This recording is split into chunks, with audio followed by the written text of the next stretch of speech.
So going back and reviewing quickly for the benefit of the recording, this is kind of an overview of what we're talking about today. The benefits of entering into international markets, different strategies, whether it's multi-domestic, global, or transnational, that you're going to use to enter the new international market. Different modes of entry that you can choose once you've decided to enter a market and you've chosen a strategy. There's a number of different ways to enter a foreign market, and then that leads to improved performance and enhanced innovation.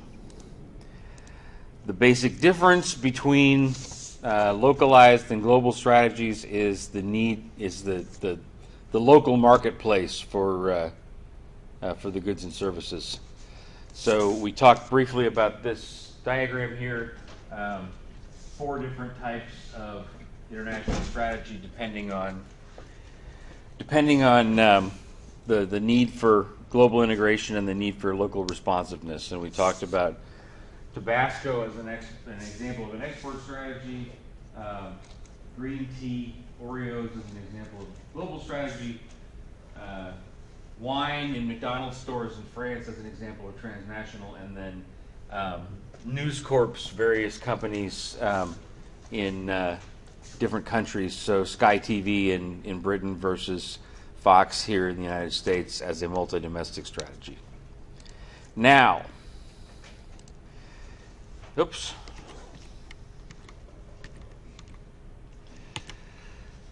there's a number of location-based revenue drivers. So there's two reasons that you want to seek out location advantages in an international market. One is because you want to sell more in that market. The other is because you want to manufacture in that market. So when you're looking to sell more in a certain market, there's a number of different factors that sort of play into your ability to do that. Consumer tastes and preferences, consumer purchasing power, consumer buying habits, distribution channel emphasis. So different countries have different distribution channels that they focus on more heavily. Demands for localized products and the strength of competitive rivalry in that market. So each of those is going to determine how well you're able to sell in another country. Now, if you are looking to manufacture in another country because of the lower wages there or the better geographic proximity to your end markets, your costs and issues associated with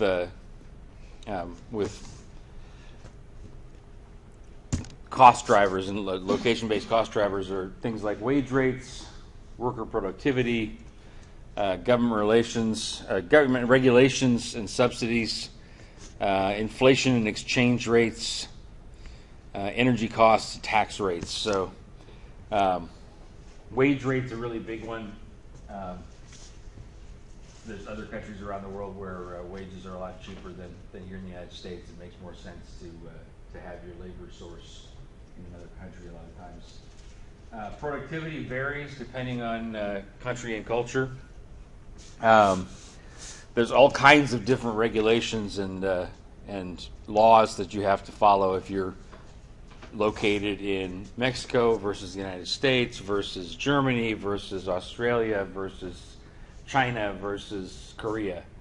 All of those countries have different laws that you have to abide by for the government. Each of them have different currencies as well. So we've got pesos, dollars, euros, yuan, etc. And those go up and down in value. And if your costs are in one country and your revenues are in another country, then your profit margin goes up and down depending on how the exchange rate goes up and down.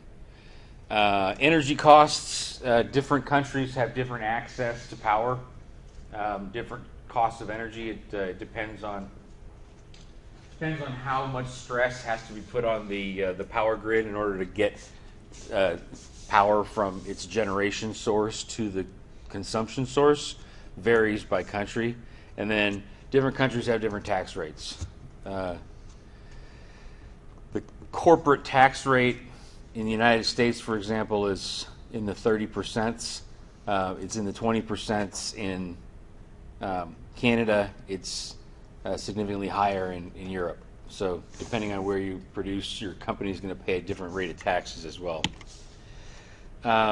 Knowledge sharing is a great reason for international strategy, international expansion.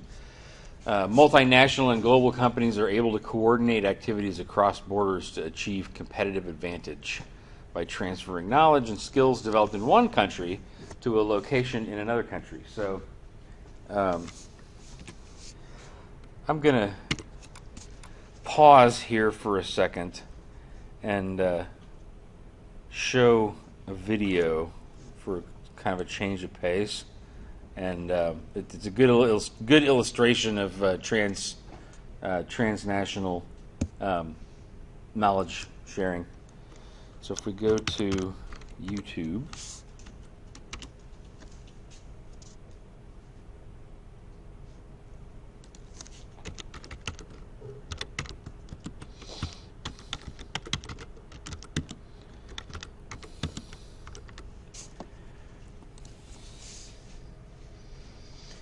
and the volume is off, so we got to turn that on. Let's see if this works. As you begin your journey to Office 365, you will be joining millions of users and organizations worldwide. We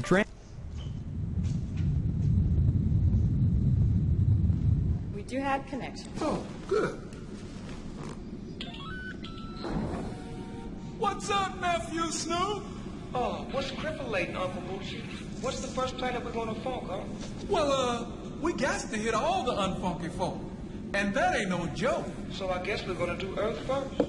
Pack a light bag, Bob. This sounds like a job we're gonna love the work. Well, I'm bumping away, baby Baba.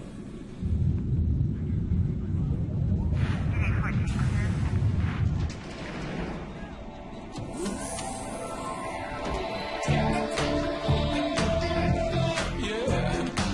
The G-forces is always with us, baby. And you won't have to pay a lot for this muffler, baby.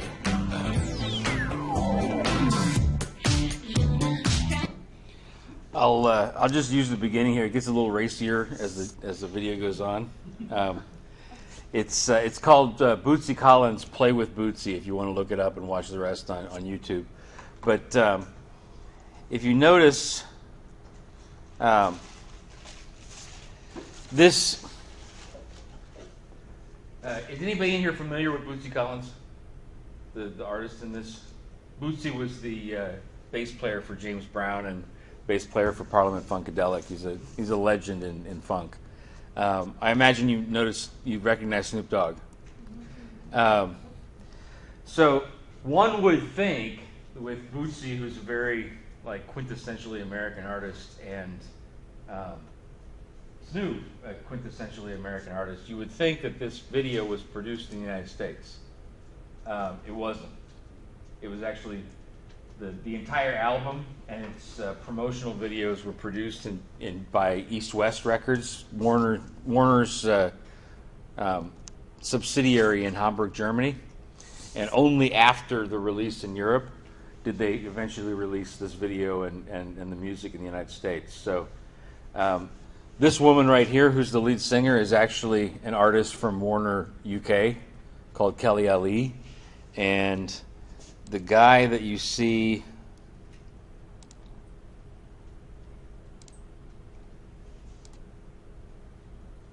there, this guy in the middle is a guy named Smudo. He's a very, very famous rapper from Germany. So the whole video is a great example of marketing knowledge sharing across countries. The Germans actually pioneered this one, and sent it back to the United States after it was already popular in Germany. So, great example of international knowledge sharing.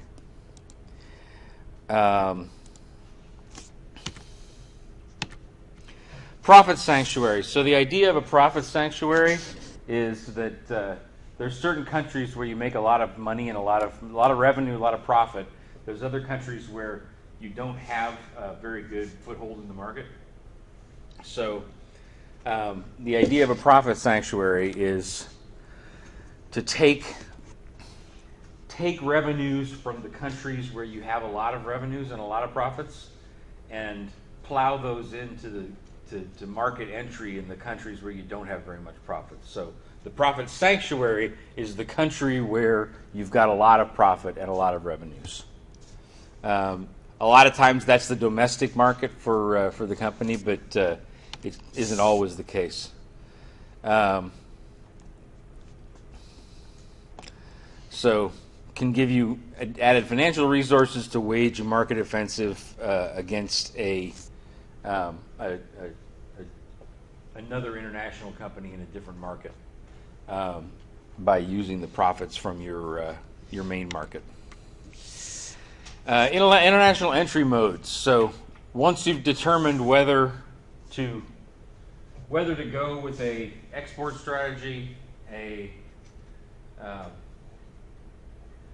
multi-domestic strategy, a transnational strategy, or what was the fourth one called again?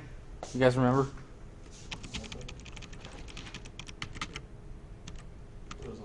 Global strategy. So whether you decide on a global strategy, transnational, multi-domestic, or export, once you've decided on that,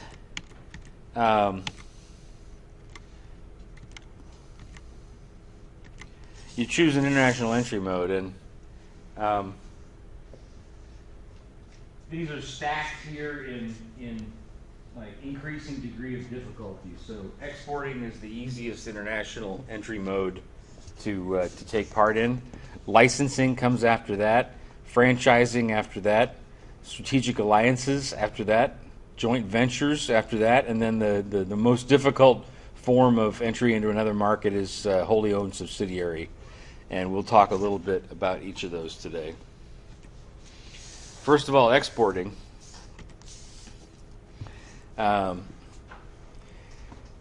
Basically, you're using domestic manufacturing plants to manufacture the goods and then export them to foreign markets.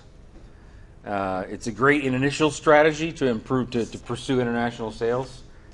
You don't have to invest anything extra to get started with selling to international markets. You just have to send the products further away, but it doesn't require any other investment in your infrastructure. So minimizes risk and capital requirements. It's a conservative way to test international waters. It minimizes direct investments in foreign countries. So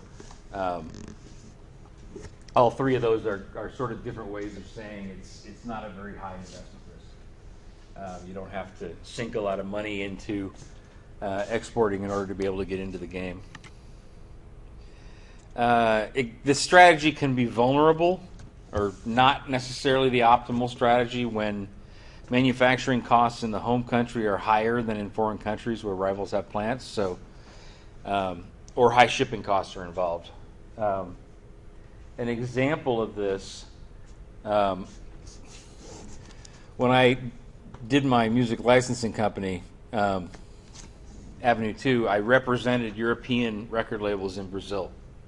And the manufacturing costs for CDs in Europe are a lot higher than the costs they are in Brazil.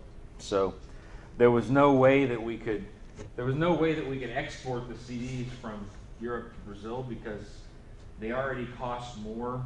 They already cost the same amount wholesale. The wholesale price coming out of Europe was the same as the retail price in Brazil. So there's no margin to mark it up, and that doesn't count the fact that there's a 100% import duty on CDs coming into the country. So have to double the price of the CD before you can sell it because you have to pay half of that to the government. So there was no way that we could use an export strategy in that case. We had to actually use a licensing strategy, the next one, which basically grants rights to another firm to produce or sell your product. Anheuser-Busch is another example of this. They license their name and recipe to various other breweries around the world, so they don't have to export the beer from the United States. It was the same thing with licensing of CDs. We would sign a contract for the intellectual property rights. The record label in Europe would send a master recording to Brazil, and then the Brazilians would make the CDs based on that master recording. So licensing the rights rather than licensing the rights to a company that's actually in the country you want to sell in, rather than manufacturing in your home country and exporting out. Tends to make sense when a firm has valuable technical know-how or a patented product of some kind, but doesn't have international capability and resources to get into foreign markets. So you've got something valuable, but you're too small or you're too underfinanced, or for whatever reason you do not have the capability to enter a foreign market. A great way to get into that market is to license to somebody who's already resident in that foreign market. That was exactly the case with the record labels I represented. They're all way too small to have a marketing effort in another country. I was the marketing effort in the other country, and they didn't have any resources to have somebody on the ground other than me as a third party. So that's why it made the most sense to go in licensing direction for them. This strategy tries to avoid risks of committing resources to markets which are unfamiliar, present economic uncertainty, or politically volatile in some way. So, in addition to the fact that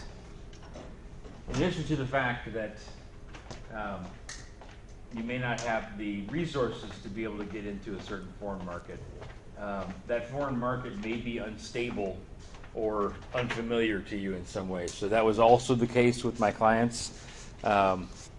Brazil was literally a foreign country to them. They don't speak Portuguese. They didn't understand how business deals work in Brazil.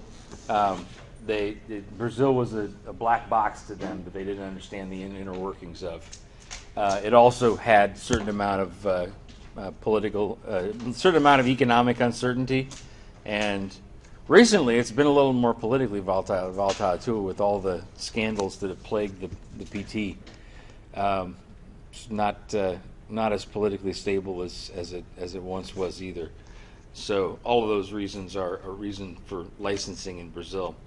The disadvantage, you're risking providing technical know-how to a foreign firm and losing control over its use. So the risk is that you license your technology to a country, another company in another country, and you no longer have control over quality. You no longer have control over the implementation of your technology. So it's you have to have a dependable partner on the other end, or it doesn't work. Franchising is the next international entry mode, and this is basically granting the rights to open a store or an operation of some kind in the name of another company. So McDonald's, Starbucks, all of these companies are franchise operations where the local Starbucks is actually owned by a local entrepreneur, and they have a contract with Starbucks corporate. Or same thing for McDonald's. Sometimes it's better for global expansion for service and retail enterprises. So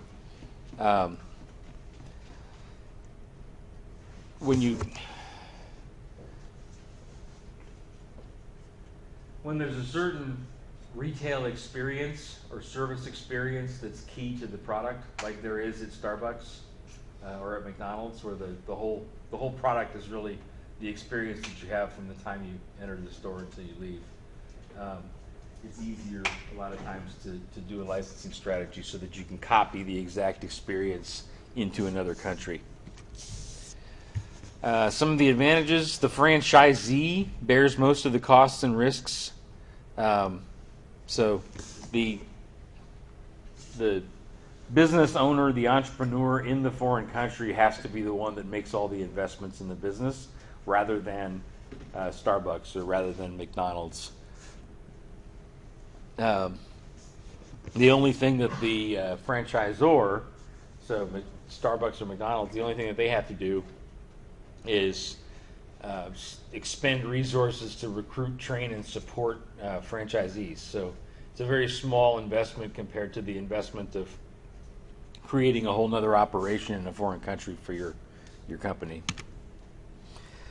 Disadvantage: cross-country quality control. Similar problem to that with licensing. When you franchise to someone else, you're not directly in charge of your operation, and if you don't have a dependable franchisee as a partner, then the quality control of your product or service can suffer because of that. Mergers and acquisitions. So we talked about this on Tuesday when we talked about corporate level strategy, buying other companies. So another way to get into a foreign market is to purchase a company that's already in that market, rather than licensing or franchising, where you partner with a small entrepreneur in the other country. This is where you just buy a company in that country all straight out. This is the most popular approach to diversification. It's the most popular approach for getting into new international markets a lot of times. It's fast. That's one of the advantages. As soon as you buy the company, their operations are already up and running. You can get into the international market quickly. It's easier to hurdle certain entry barriers like technological inexperience, gaining access to reliable suppliers, being of a size to match rivals, and getting adequate distribution access. So if you buy a company that's already operating in the foreign country you want to get into, they've already got the technological expertise, they've already got the access to suppliers, they've already got a certain size, and they've already got access to distribution, so you don't have to reinvent the wheel. So it's fast to get into the market, and there's a lot of key business challenges that you don't have to face because the company in the home market, or the company in the international market you want to get into, has already dealt with those problems in the past. Like we talked about on Tuesday, the difference between a merger and acquisition. Merger is pooling two companies together into a new company. So it's more or less equal companies. The two old companies disappear and they form a new company together. An acquisition is when one company acquires and absorbs another. So in the one case, Company A is gobbling up Company B, and Company B becomes a part of Company A. And in the case of a merger, Company A and B both go together and they form Company C, and there's no more Company A or Company B. That was the case when I used to work for Price Waterhouse. Before it was called Price Waterhouse Coopers, it was called Price Waterhouse, and the other firm was called Coopers and Lybrand. And when we merged, Price Waterhouse didn't cease to exist, Coopers and Lybrand ceased to exist, and we formed a new company called Price Waterhouse Coopers. And poor Mr. Lybrand's name got chucked in the history trash heap. and no longer taken in with the new company name. But that's the difference between a merger and acquisition. What's that? Like Jason Woman with the acquisition. Chase bought or took over Washington Mutual. Oh yeah, I thought you said Walmart. I'm like, what is Chase doing with Walmart? WAMU, yeah. Yeah, very just like Chase and WAMU. Chase and WAMU was an acquisition, is a takeover. PricewaterhouseCoopers was a merger. So two different ways to accomplish the same goal, which is merging the operations of two separate companies. Cooperative arrangements, strategic alliances, and/or joint ventures. It's a good way to diversify when it's uneconomical or risky to go it alone. When you have the opportunity to pool competencies. When foreign partners are needed to surmount import quotas, tariffs, nationalistic political interests, cultural roadblocks, or lack of knowledge about markets in other particular countries. So there may be political reasons in a foreign country. There may be import quotas that can't be exceeded. There may be simply a lack of knowledge from the part of the one company of how to operate in the other country. In any of those cases, partnering with the firm, not buying it, but having a partner relationship with the company in the other market is the best way to enter the international market. Some of the drawbacks of cooperative arrangements. Figuring out which partner does what. It's sometimes difficult to figure out which company is responsible for which things when you have a joint venture. And who has control? Control over strategy and long-term direction, how operations will be conducted, control over cash flows and profits, and personalities and cultures of the partners. 60 to 70% of joint ventures fail every year because of these problems. So the joint venture, one company may want the joint venture to grow in the may want to then to grow by building more manufacturing capability. The other company may want them to grow by outsourcing. As differences of opinion about the strategic direction of the company grow, it becomes more and more difficult for the two companies to work together. Same thing for how operations will be conducted. Control over cash flows and profits. Sometimes there's a dispute over how much of the profit goes to firm A, how much of the profit goes to firm B. And a lot of times there's differences in the culture of the two companies, so they don't necessarily get along with each other very well. So it's a nice way to get into a foreign market without having to change the identity of your original company, and it also gets you into the other market quickly. But it has a number of challenges that mean that a lot of them fail each year. Then finally, a wholly owned subsidiary is most attractive when you've got a lot of time. Incumbents are slow in responding, so the companies in the market that you want to get into do not respond to your entry into the market very quickly. When in general the cost of getting up and running in that country is less expensive. If your company already possesses the skills necessary to get into the market in a foreign country, if additional capacity in your company will not create an adverse impact in some way, and the new startup does not have to go head-to-head with powerful rivals. So if you're starting a wholly owned subsidiary in a new country, it's kind of like starting a brand new company from scratch. It's like having an entrepreneurial company. So you need time to get that up and running. It just takes time to start a new company until it's actually able to bring in profit and sufficient revenues.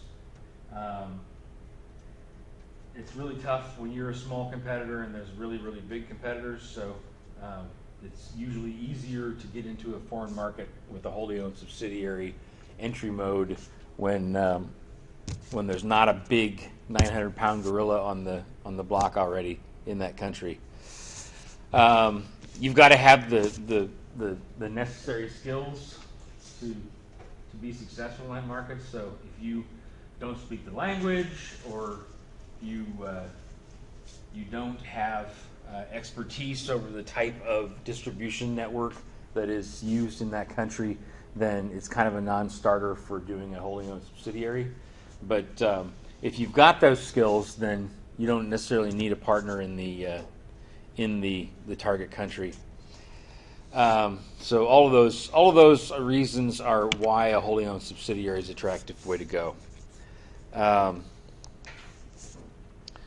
One last thing about international strategy that I want to talk about today is what's called the CAGE framework: culture, administrative, geographic, and economic distance. So these are four different ways in which international cultures, countries are different from each other. It's a way of measuring just how different country A is from country B. So cultural differences are usually based on things like language, religion, norms of behavior, ethnicity, and the types of businesses that are usually affected by that difference in countries are linguistic businesses, media, music, alcohol. Alcohol is not necessarily linguistic, but it does vary by religious culture. So those are the types of industries that are affected when there's a big difference in culture between country A and country B. Administrative differences are based on political system, monetary, so currency, and the legal system in another country. So usually the industries that are most affected by that kind of difference are ones that are strategic importance, like energy, defense, and telecom. Ones that are involved with infrastructure in some way. Geographical distance is pretty straightforward. It's whether you share a common border, and then usually it's measured by the distance between capital cities of country A and country B. So it's just the physical distance between one country and another. Industries that are affected by that type of difference are ones that have to do with shipping in some way. So value to weight.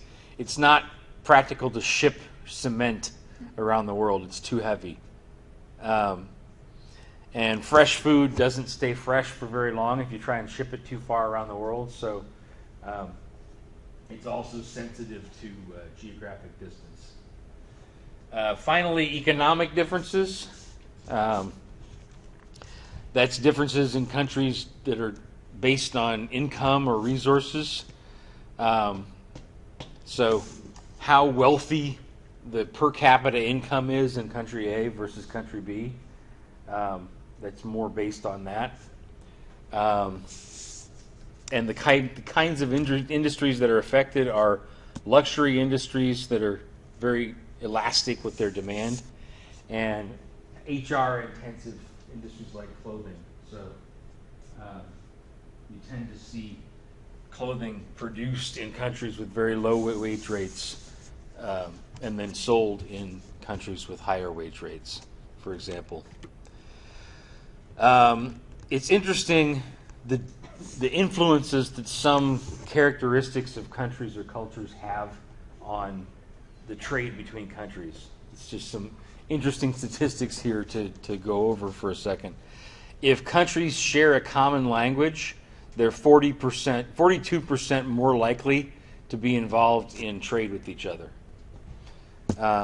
If they're part of a common regional trading bloc like NAFTA or the EU, they're 47% more likely to be engaged in trade with each other. The huge one is if it's a colony-colonizer relationship. So if one country used to be a colony of another country back in imperial times, it's 188% more likely to be involved in trade with that second country as otherwise would be the case. Common currency, if two countries share the same money, it's over 100% more likely as well that they're going to be involved with trade with each other. And having a common land border, so geographic proximity is close, also over 100% more likely to have a trade relationship with each other. Then finally, as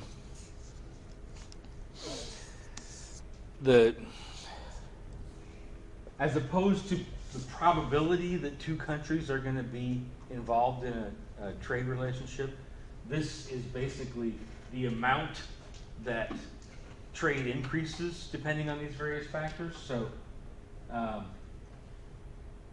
if GDP per gross domestic product,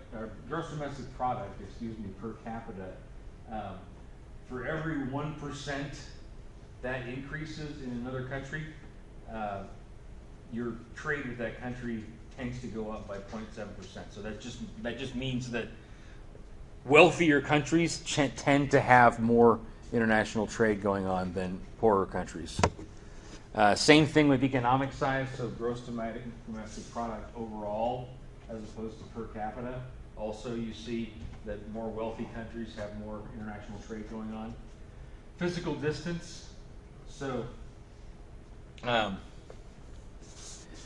believe that is a kilometer base. It's a certain number of kilometers. For every certain number of kilometers, there's a 1% increase in, or a 1% decrease the further away you get. The closer you get, for every certain number of kilometers, it's a 1% increase. Access to the ocean, 50% increase. If you've got access to the ocean versus being a landlocked country, it tends to increase your international trade by 50%. Sharing a common border with another country tends to increase your trade with that country by 80%. Sharing a common language increases things by 200%. Regional trading bloc, 330%. Colony-colonizer relationship, 900% increase in trade over what would otherwise be the case. And then common political environment is 300% increase, in a common currency, 340% increase. So some interesting statistics about what leads to higher trade between countries. So I'm not sure if I'm just getting sick of the material that I teach you guys, or whether I'm getting more efficient at it. But I tend to be done with the core material well before the end of the class session. So that was what I wanted to cover lecture-wise. I do want to go over a little bit of discussion on a couple of these points, and then that's basically it for today. Any questions before I move on? Okay.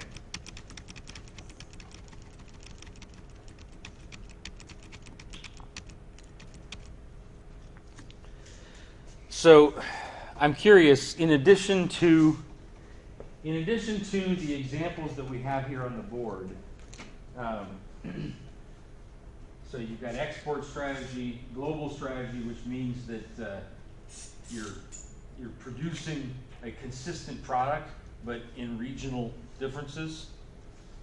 Transnational means that your company offers fundamentally different things in different countries. And then multi-domestic means that you actually have separate companies for each country. Other than the examples up here, who can think of another example of one of those three? With global strategy be like McDonald's in Italy where they have these off like croissant and they have like a separate little cafe? I would put that more as transnational. But yes, that's a good example. I was thinking Disneyland for transnational as well, with it being in France. Yep. Euro Disney versus Disneyland versus Disney World. Good example. How about some examples of, anybody have an idea of a multi-domestic strategy? The movies? Huh? The movies work? What about it? Like the movie industry, 'cause a lot of it's like, or video games as well, because in different countries, different rules go into like what they're allowed to add in the game. Uh-huh. So I can't remember one of them, but there was like too much gore in it or something like that. So they, in another country, they'd have it green instead of red for blood. Okay. Wouldn't that work too? Immediate domestic strategy? I would also almost call that one transnational as well. Multi-domestic is where it's a different company name in a different country. Any other examples of multi-domestic? Like Coca-Cola. In Peru, it's called Inca Cola. Really? Is it the same company? Yeah. I didn't know that. Cool. What's it called? Inca Cola in Peru. Okay, so Coca-Cola in Peru is called Inca Cola. Great example of a multi-domestic strategy. At least I'm pretty sure. What's that? At least I'm pretty sure. Oh, yeah, it's good enough for this class for now. Good example for the time being. Well, I mean, I'm like 90% sure because when I was in Peru, I was going to the restaurants and they just had Inca Cola everywhere. And then like all of those like Inca Cola. Did the logo look similar? It wasn't the logo, it's just, it was a little bit different, but I'm like 100% sure it was Coca-Cola. Okay, that's a good example. And we're gonna just assume that it's correct. How about knowledge sharing? Besides that video that I showed, what's an example you guys can think of companies sharing knowledge internationally?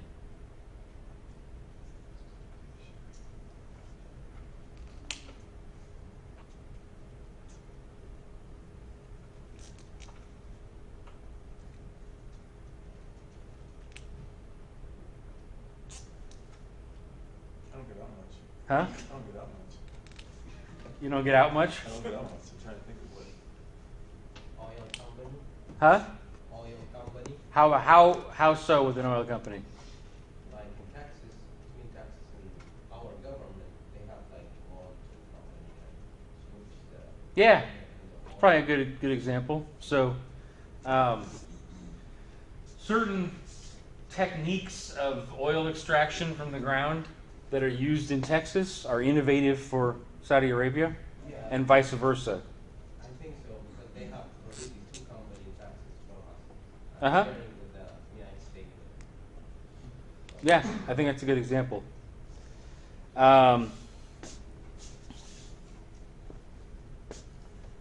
about the Well, like the Peace Corps be one of them? The Peace Corps. Yeah, for the military. Yeah, it's a non-traditional one, but I mean, I think one of the benefits of the Peace Corps is that you learn a lot of things about how to get things done, about yourself, about other cultures that you then take back to the United States, and it helps you to innovate in other ways in your career. It's a good example. Yes, Ray. what about the companies that will, I guess, seek Americans to go over and teach them the American culture so they can better communicate with either call centers with people from the U.S. Mm-hmm. Something to that extent, right? Yeah, I think cross-populating workers in different international operations like a call center is a good way of cross-pollinating knowledge sharing. Okay, good examples.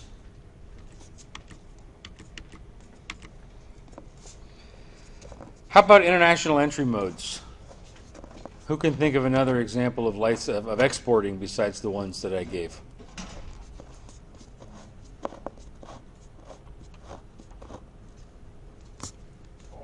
Huh? Okay. Almost all American-made vehicles like Dodge, Chevy, are all made in China and shipped here, or exported here, Or in Mexico. or Mexico. Yeah, it's an interesting, relatively new occurrence. I mean, until not too long ago, they were made in the United States. And there's an advantage to that because of the distance for shipping. But the wage rates are so much lower that even with the distance of shipping, it makes more sense to manufacture in other countries and export back to the United States. Good example. Another one is, what was I thinking of a second ago?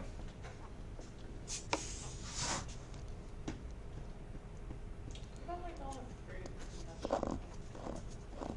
Fruits and vegetables? Yeah, like they export all the really great fruits here to Italy. Okay. Yeah, good example. And we get all this shitty wine. So table grapes are not wine grapes, table grapes, right?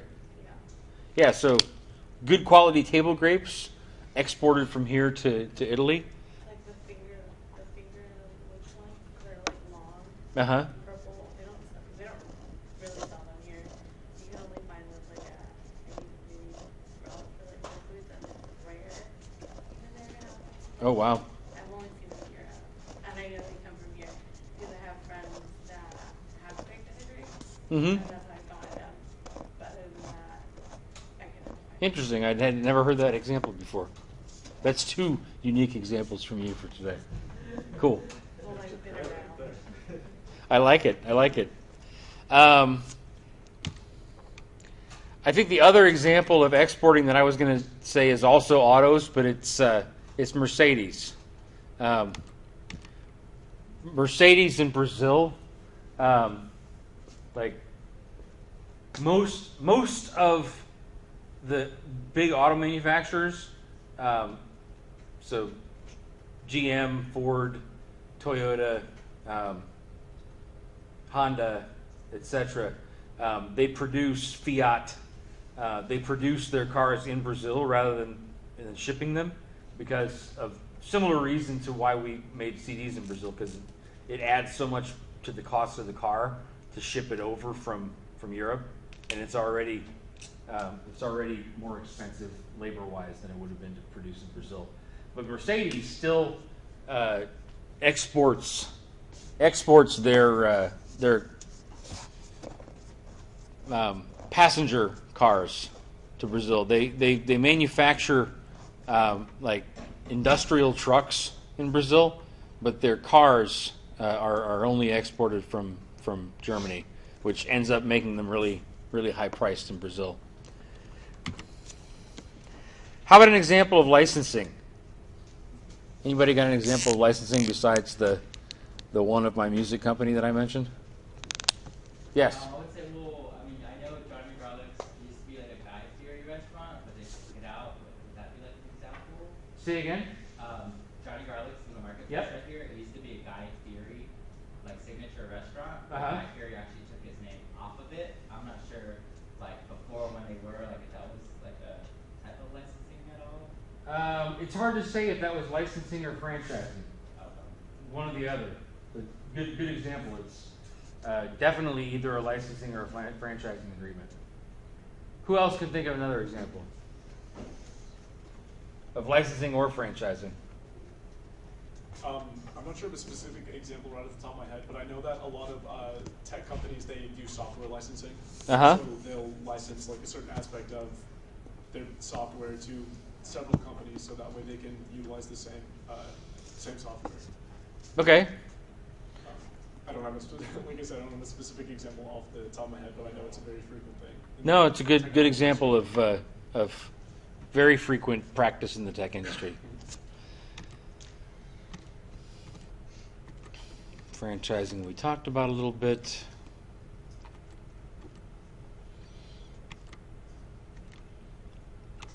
Anybody heard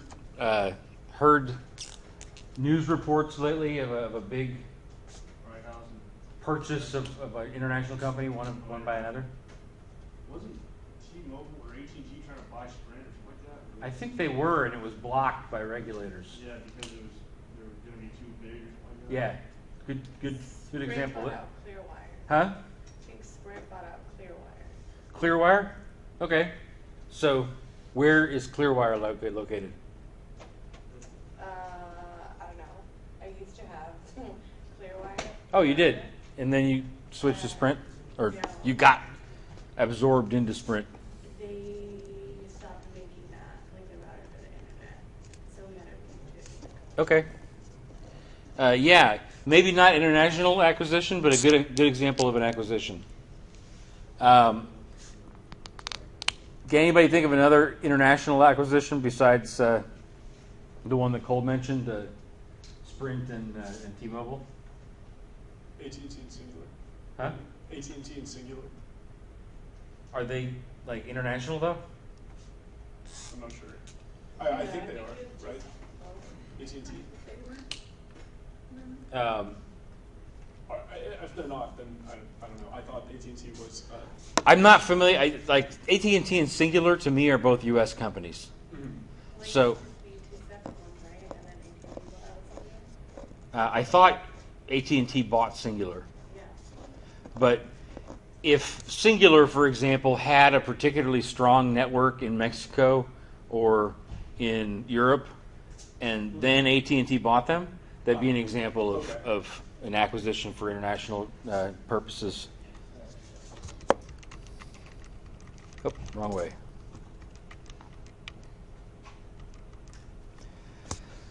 Then last of all,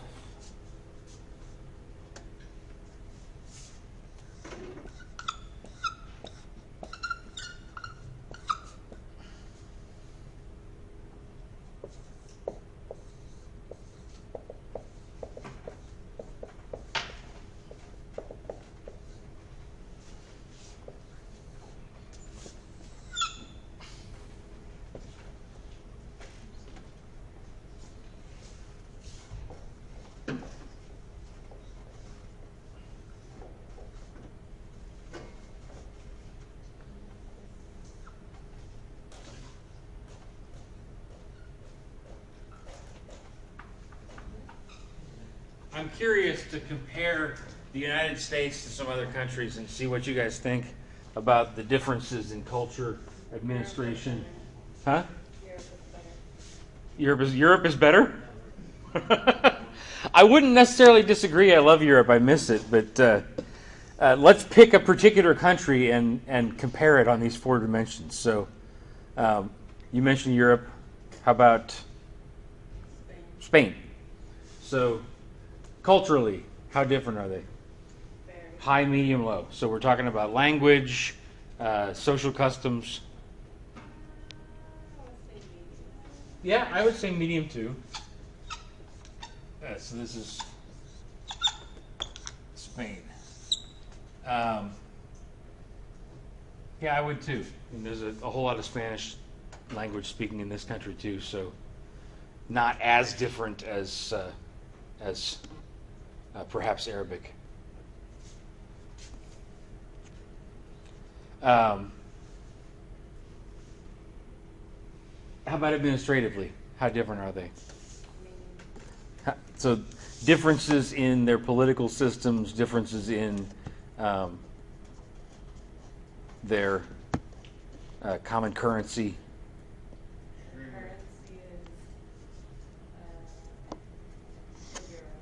Mm-hmm. So the currency is different. How about political system?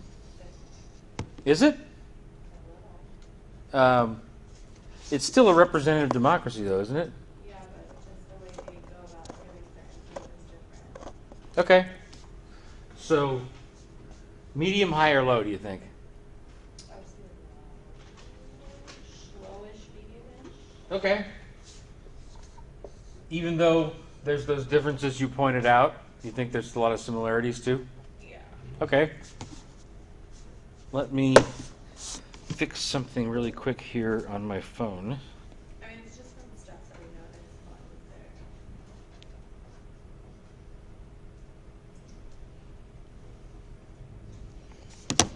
I was there. Cool. So geographically, we're relatively different because we're on 2 separate continents, right? So that'd be high. And economic distance. So how are the like median income in how's people's incomes and lifestyle and so forth in Spain versus here? Oh, well, from the area that I was at, which was Barcelona, like I went there 3 weeks. I felt like people were more in the upper class range. More in upper class? Yeah. Okay. Or at least in the place where I was at. There was a lot of people who lived a more extravagant lifestyle. Okay. So would you say that there's a big difference in lifestyles between Spain and the United States, or a small difference? Or medium? Maybe. Okay. But I guess if you compare it to like the big cities, it's kind of similar. Okay. Yeah, that's a fair assessment. How about Saudi Arabia? My Saudi students in here, what do you think about cultural differences between Saudi Arabia and the United States? High, medium, or low? Huh? High?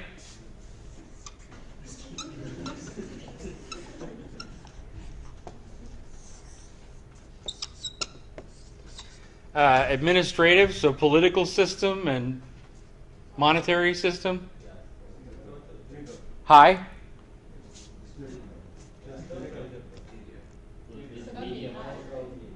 What's that? Medium. Okay.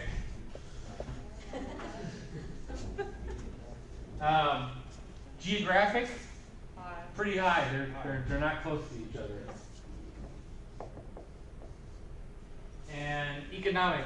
What's the standard of living like in Saudi Arabia for the average person compared to here?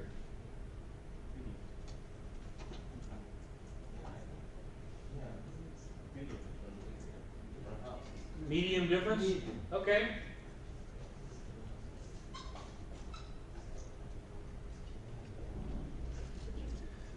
So a couple examples of cage difference between different countries. That brings us up to the 3:37. That's not too bad for a time to end. You guys got any questions that's not clear about today's lecture? Okay, then this is Tuesday, right? Thursday. Today's Thursday? I'm so mixed up. What? Yes, they're online. So have a good weekend, and I'll see you guys on Tuesday. Are you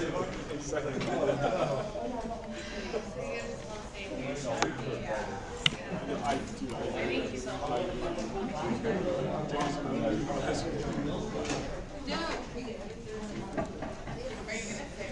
Yeah.